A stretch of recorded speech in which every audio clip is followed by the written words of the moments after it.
Ձվերի մասին մինչ օրս նույն վախն է պտտվում։ Այնտեղ խոլեստերին կա, ուրեմն չի կարելի։ Եվ մարդիկ տարիներով ապրում են այս համոզմունքով, նույնիսկ հարց չտալով, իսկ դա արդյոք դեռ արդիական է։ Այսօր կպարզենք, թե ինչ է փոխվում օրգանիզմում, եթե ամեն օր ձու ուտեք։ Էներգիա, կենտրոնացում, արյուն, մաշկ։ Եվ առանձին կխոսենք ուղեղի մասին։ Ինչպես նաև մի օրգանի մասին, որը ամենից հաճախ դուրս է մնում քննարկումներից, թեպետ այստեղ այն շատ կարևոր է։ Այսուհետ առանց սարսափ պատմությունների եւ առանց բարոյախրատական զրույցների, պարզապես փաստեր եւ տրամաբանություն։ Գնացինք։ Եկեք սկսենք նրանից, թե ընդհանրապես ինչ կա սովորական հավի ձվի ներսում, որովհետեւ երբ հասկանում եք բաղադրությունը, անմիջապես պարզ է դառնում, թե ինչու է այս մթերքն այդքան եզակի։ Մեկ միջին ձուն մոտավորապես 6-7 գրամ սպիտակուց է։ Ընդ որում դա պարզապես սպիտակուց չէ, այլ լիարժեք սպիտակուց, իդեալական ամինաթթվային պրոֆիլով։ Ինչ է դա նշանակում։ Դա նշանակում է, որ դրա մեջ կան բոլոր 9 անփոխարինելի ամինաթթուները, որոնք ձեր օրգանիզմը չի կարողանում ինքնուրույն արտադրել։ Այն դրանք ստանում է միայն սննդի միջոցով, եւ ձուն տալիս է դրանք հենց այն հարաբերակցությամբ, որն անհրաժեշտ է մկանների, հորմոնների, ֆերմենտների, իմունային բջիջների կառուցման համար։ Ես հաճախ եմ լսում. դե ես կատնաշոր եմ ուտում, այնտեղ էլ սպիտակուց կա։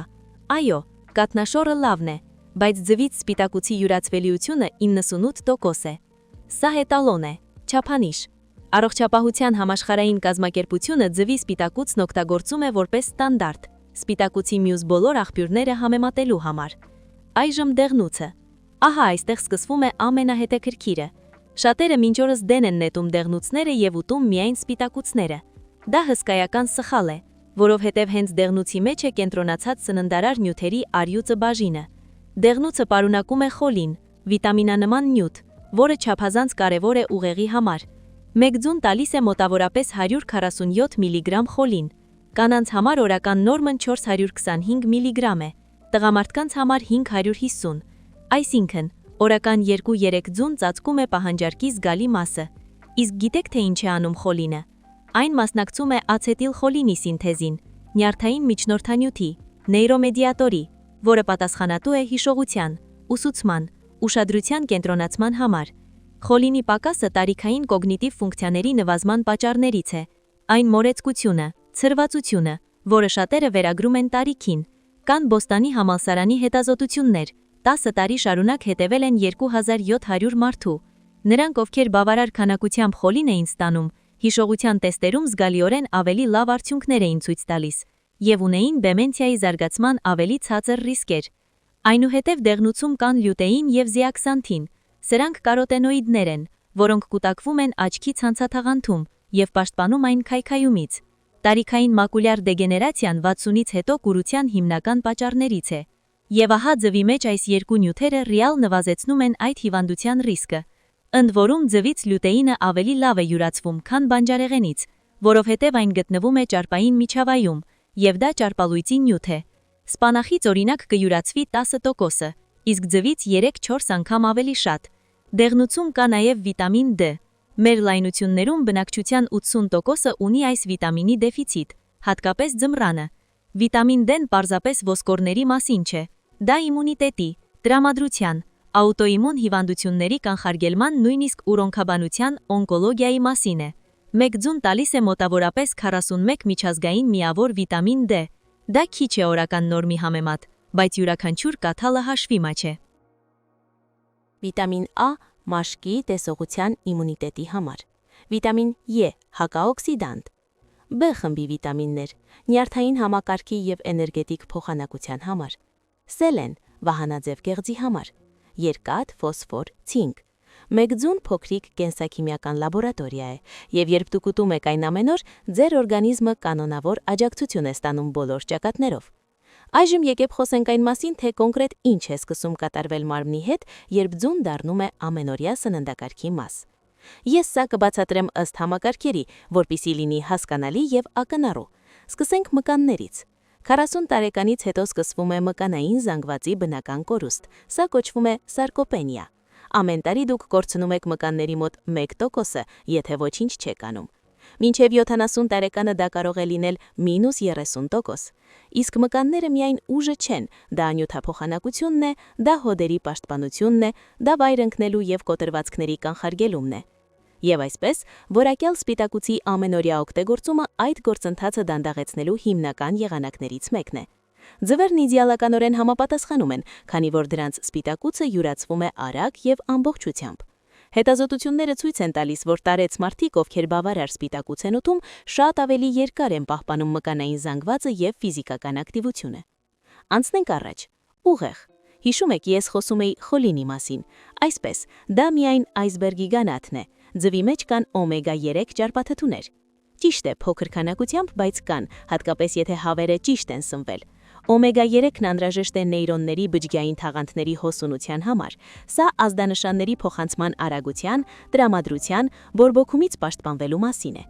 Տվյալներ կան, որ այն մարդիկ, ովքեր կանոնավոր կերպով ձու են ուտում, ավելի հազվադեպ են տառապում դեպրեսիայից, քանի որ ձվի մեջ պարունակվում են սերոտոնինի և դոփամինի, լավ տրամադրության նյարդային միջնորդանյութերի սինթեզի բոլոր նախորդները։ Իսկ հիմա սրտի և անոթների մասին։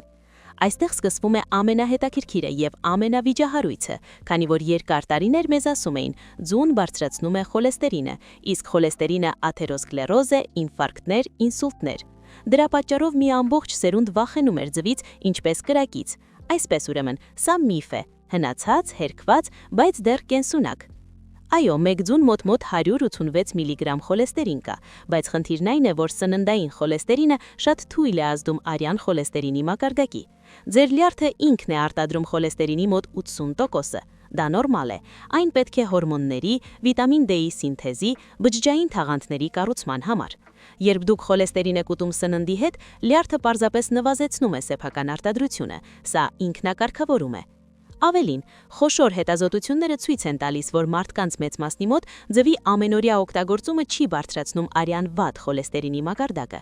իսկ ոմանց մոտ նույնիսկ բարձրանում է արյան լավ խոլեստերինի, բարձր խտության լիպոպրոտեինների մակարդակը, որոնք պաշտպանում են անոթները։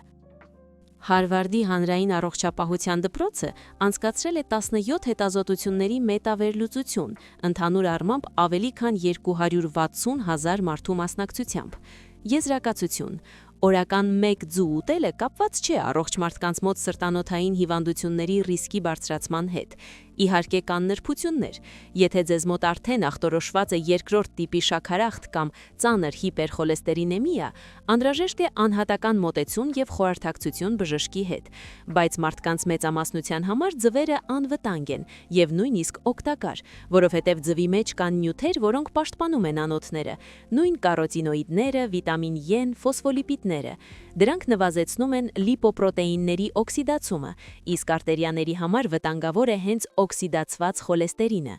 Գիտեք, թե ինչն է ինձ զարմացնում, թե ինչպես են ձվերն ազդում քաշի վրա։ Շատերը կարծում են, որ եթե ամեն օր ձու ուտեն, հատկապես դեղնուցով, անպայման կգիրանան, չէ՞ որ այնտեղ ճարպ կա, կալորիաներ։ Իրականում ամեն ինչ հակառակն է։ Ձուն քաշը վերահսկելու լավագույն մթերքներից մեկն է։ Առաջին հերթին դրանք շատ հագեցնող են։ Սպիտակուցը տալիս է հագեցվածության երկարատև զգացում, շատ ավելի երկար, քան ածխաջրերը։ Կան հետազոտություններ, որտեղ մարդկանց մի խումբը նախաճաշել է ձվով, մյուսը նույն քանակությամբ կալորիաներ պարունակող բուլկիներով։ Նրանք, ովքեր ձու էին կերել, օրվա ընթացքում 330 կալորիա պակաս էին ուտում, պարզապես որովհետև ընդմիջումներ անելու ցանկություն չէր լինում։ Երկրորդ հերթին, ձվերն արագացնում են նյութափոխանակությունը։ Սպիտակուցը մարսելու վրա օրգանիզմն ավելի շատ էներգիա է ծախսում, քան ճարպերը կամ ածխաջրերը մարսելու վրա։ Սա կոչվում է սննդի ջերմային էֆեկտ։ Երրորդ հերթին, ձվերն օգնում են պահպանել մկանները նիհարելու ընթացքում, իսկ մկանները վառարան են, որն այրում է կալորիաները նույնիսկ հանգիստ վիճակում։ Ես ավելորդ քաշ ունեցող պացիենտներին հաճախ եմ խորհուրդ տալիս ձուն ներառել նախաճաշի մեջ։ Արդյունքները միշտ լավն են լինում։ Մարդիկ ավելի հեշտ են նիհարում, չեն խախտում սննդակարգը, իրենց ավելի առույգ են զգում։ Այստեղ ի դեպ կարևոր պահ կա։ Նեկնաբանություններում գրեք, դուք ամեն օր նախաճաշում եք, եւ եթե այո, ապա ինչով։ Ինձ իրոք հետաքրքիր է, որովհետև նախաճաշը ամբողջ օրվա հիմքն է, եւ նախաճաշին ձու ուտելը առողջության համար ամենապարզ եւ արդյունավետ սովորություններից մեկն է։ Ուզում եմ իմանալ ձեր փորձը։ Կիսվեք։ Հիմա եկեք խոսենք այն էֆեկտների մասին, որոնցի մասին սովորաբար լռում են, նրա մասին, ինչը մակերեսին չէ, բայց շատ կարևոր է։ Առաջինը լյարդը։ Այո, լյարդը։ Հիշում եք խոլինի մասին, որի սկզբում խոսում էի։ Այսպես ուրեմն, խոլինը չափազանց կարևոր է լյարդի համար, այն մասնակցում է լյարդից ճարպերի տեղափոխմանը։ Երբ խոլինը չի հերիքում, ճարպը սկսում է կուտակվել լյարդի բջիջներում, զարգանում է ճարպային հեպատոզ, լյարդի ոչ ալկոհոլային ճարպային հիվանդություն։ Սա շատ տարածված խնդիր է։ Հիմա ըստ տարբեր տվյալների, չափահաս բնակչության 20-ից 40%-ը ունի ճարպային հեպատոզի այս կամ այն աստիճանը, եւ շատերը նույնիսկ չգիտեն այդ մասին, քանի դեռ ուլտրաձայնային հետազոտություն ու ԶՀ չեն արել։ Ձուն խոլինի լավագույն աղբյուրներից մեկն է։ Ձվի ամենօրյա օգտագործումը պահպանում է լյարդի առողջությունը եւ օգնում է կանխել ճարպի կուտակումը։ Երկրորդ՝ հորմոնալ հավասարակշռություն։ Ձվի միջի խոլեստերինը շինանյութ է սեռական հորմոնների՝ տեստոստերոնի, էստրոգենի, պրոգեստերոնի համար։ Եթե դուք ցածր ճարպայնությամբ դիետա եք պահում, խուսափում եք ձվից եւ առողջ ճարպերի այլ աղբյուրներից, ձեր հորմոնալ համակարգը տուժում է։ Սա հատկապես կարևոր է 45-ից 50 տարեկանից բարձր կանանց համար, դաշտանադադարի, մենոպաուզայի շրջանում։ Ճարպերի եւ խոլեստերինի համարժեք օգտագործումն օգնում է մեղմել հորմոնալ տատանումները։ Երրորդ՝ ոսկորներ։ Այստեղ աշխատում են վիտամին D-ն եւ ֆոսֆորը, ձվից, գումարած սպիտակուցը։ Այն նույնպես պետք է ոսկրային հյուսվածքին, ոչ միայն կալցիումը։ Հետազոտությունները ցույց են տալիս, որ սպիտակուցի բարձր սպառում ունեցող տարեց մարդիկ ավելի ամուր ոսկորներ եւ ավելի քիչ կոտրվածքներ են ունենում։ Չորրորդ՝ մաշկ, մազեր, եղունգներ։ Սրանք առողջության տեսանելի ցուցանիշներն են։ Բիոտին, վիտամին A, ցինկ, ծծումբ, ձվից։ Այս ամենը սնուցում է մաշկը ներսից։ Ես հաճախ եմ տեսնում, թե ինչպես է բարելավում մազերի վիճակը այն մարդկանց մոտ, ովքեր սկսում են կանոնավոր կերպով ձու ուտել։ Դրանք դառնում են ավելի ամուր, ավելի քիչ են թափվում, եղունգները դադարում են շերտավորվել։ Լավ, հիմա կարևոր հարց։ Քանի ձու կարելի է ուտել օրական։ Կա արդյոք սահման։ Անկեղծ ասած, առողջ մարդկանց մեծամասնության համար խիստ սահմանափակում չկա։ Հետազոտությունները ցույց են տալիս, որ նույնիսկ օրական 3 ձուն բացարձակապես անվտանգ է։ Տվյալներ կան մարդկանց մասին, ովքեր տարիներով ամեն օր 6-7 ձու են կերել, եւ առողջական ցուցանիշները նորմայի սահմաններում են եղել։ Բայց ես միշտ կողմ եմ ողջամիտ մոտեցմանը։ Օրական 1-3 ձուն օպտիմալ է։ Դա ձեզ տալիս է բոլոր առավելությունները առանց ավելորդ ծանրաբեռնվածության։ Բացի այդ, կարևոր է բազմազան սնվել։ Ձուն չպետք է լինի սպիտակուցի միակ աղբյուրը։ Եվս մեկ պահ՝ պատրաստման եղանակը։ Ամենալավը խաշած ձուն է՝ թերխաշ, պինդ եփած, պաշոտ։ Յուղի մեջ տապակելը ավելորդ կալորիաներ է ավելացնում եւ բարձր ջերմաստիճանի դեպքում կարող է վնասակար միացություններ առաջացնել։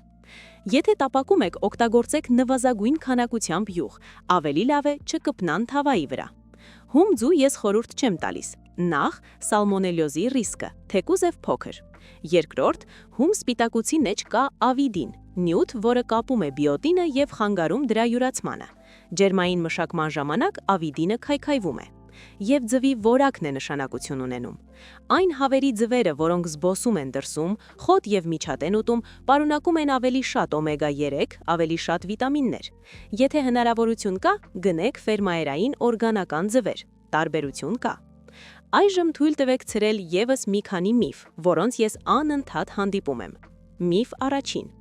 ձուն ալերգիա է առաջացնում, այդ պատճառով այն չկարելի երեխաներին եւ ալերգիա ունեցող մեծահասակներին։ Իրականում ձվից ալերգիան հանդիպում է երեխաների մոտավորապես 2%-ի մոտ, եւ նրանց մեծամասնության մոտ այն անցնում է մինչև դպրոցական տարիքը։ Մեծահասակների մոտ ձվից ալերգիան հազվադեպ է։ Եթե դուք չունեք հաստատված ալերգիա, ձվերը անվտանգ են։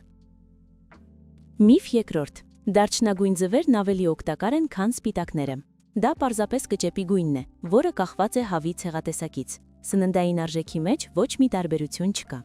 Միֆ երրորդ. ձուն բարձրացնում է ճնշումը։ Չկան գիտական տվյալներ, որ ձուն բարձրացնում է զարկերակային ճնշումը։ Ընդհակառակը, որոշ հետազոտություններ ցույց են տալիս, որ ձվի պեպտիդները կարող են ունենալ փոքր հիպոտենզիվ, ճնշումն իջեցնող ազդեցություն։ Միֆ չորրորդ. չի կարելի ձու ուտել լեղապարկի քարերի դեպքում։ Այստեղ զգուշություն է պետք։ Այո, դեղնուցը խթանում է լեղապարկի կծկումը։ Եթե ունեք խոշոր քարեր, կարող է նոպա լինել։ Բայց եթե լեղապարկը առողջ է կամ քարերը մանր են, հսկողության տակ, ձուն նույնիսկ օգտակար է, քանի որ խթանում է լեղու արտահոսքը եւ կանխում կանգը։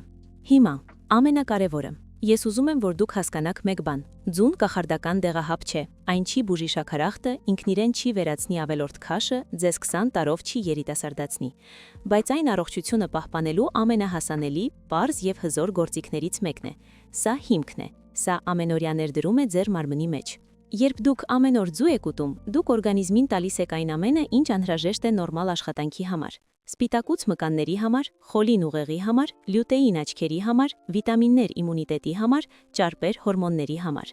Սա համալիր աջակցություն է, եւ ամենահրաշելին այն է, որ դա աշխատում է։ Իհարկե համատեքստ է պետք։ Եթե դուք ձու եք ուտում, բայց դրա հետ մեկտեղ ծխում եք, չեք շարժվում, սնվում եք ֆաստ ֆուդով, ազդեցությունը նվազագույն կլինի։ Առողջությունը համակարգ է, բայց ձուն հիանալի մուտքի կետ է դեպի այդ համակարգ։ Եկեք ամփոփեմ։ Կոնկրետ ինչ է կատարվում մարմնի հետ ձվի ամենօրյա օգտագործման դեպքում։ Բարելավվում է մարմնի կազմությունը, աճում են մկանները, նվազում է ճարպի տոկոսը։ Սա հատկապես կարևոր է 40-ից հետո։ Ուղեղն ավելի լավ է աշխատում, բարելավվում է հիշողությունը, կենտրոնացումը, խոլինի շնորհիվ նվազում է տարիքային կոգնիտիվ անկման ռիսկը, տեսողությունը պաշտպանված է, լյուտեինը եւ զեակսանթենը կանխում են ցանցաթաղանթի դեգեներացիան։ Սիրտն ու անոթները կարգին են։ Իհեճուկս միֆերի ձուն չի վնասում սրտին, իսկ շատերի մոտ նույնիսկ բարելավում է լիպիդային պրոֆիլը։ Քաշի վերահսկումը դառնում է ավելի հեշտ։ Ձուն երկար ժամանակով հագեցնում է եւ արագացնում նյութափոխանակությունը։ Լյարդն ավելի արդյունավետ է աշխատում, խոլինը կալխում է ճարպային հեպատոզը։ Հորմոնալ հավասարակշռությունը կայուն է, խոլեստերինը պետք է հորմոնների սինտեզի համար։ Ոսկորներն ավելի ամուր են։ Սպիտակուցը, վիտամին D-ն եւ ֆոսֆորը ամրացնում են ոսկրային հյուսվածքը։ Մաշկը, մազերը, եղունգները ավելի առողջ, ներքին առողջության տեսանելի նշաններ։ Իմունիտետն ավելի ուժեղ է, վիտամինների եւ միներալների լիարժեք սպեկտրը պահպանում է օրգանիզմի պաշտպանիչ ուժերը։ Ահա թե ինչ եմ ուզում, որ դուք անեք հենց հիմա։ Եթե տանը ձու ունեք, հիանալի է։ Վաղն առավոտյան նախաճաշին ձեզ համար 2 ձու եփեք, թերխաշ կամ պինդ, ինչպես սիրում եք։ Ավելացրեք բանջարեղեն, եթե առանց հացի չեք կարող, ապա ամբողջահատ, եւ դուք կունենաք օրվա իդեալական սկիզբ։ Փորձեք այդպես անել ամեն օր 1 շաբաթվա ընթացքում, ընդամենը 1 շաբաթ, եւ տեսեք, թե ինչպես եք ձեզ զգում։ Ես վստահ եմ, դուք կնկատեք տարբերությունը էներգիայի, տրամադրության, հագեցվածության զգացողության մեջ։ Իսկ եթե դուք արդեն ունեք ձվի ամենօրյա օգտագործման փորձ, մեկնաբանություններում կիսվեք, թե ինչ փոփոխություններ եք նկատել, կամ գուցե հարցեր ունեք, տվեք։ Լայք դրեք այս տեսանյութին, եթե տեղեկատվությունը օգտակար էր։ Դա օգնում է ալիքին աճել եւ օգնել ավելի մեծ թվով մարդկանց ստանալ ազնիվ բժշկական գիտելիքներ, եւ բաժանորդագրվեք, եթե դեռ բաժանորդագրված չեք։ Առջևում մենք դեռ շատ կարևոր թեմաներ ունենք քնի մասին, հորմոնների մասին, սննդի մասին, երկարակեցության մասին, այն ամենը, ինչ ռեալ աշխատում է եւ հաստատված է գիտությամբ։ Խնայեք ձեզ, կերեք ձու, եղեք առողջ։ Հաջողություն։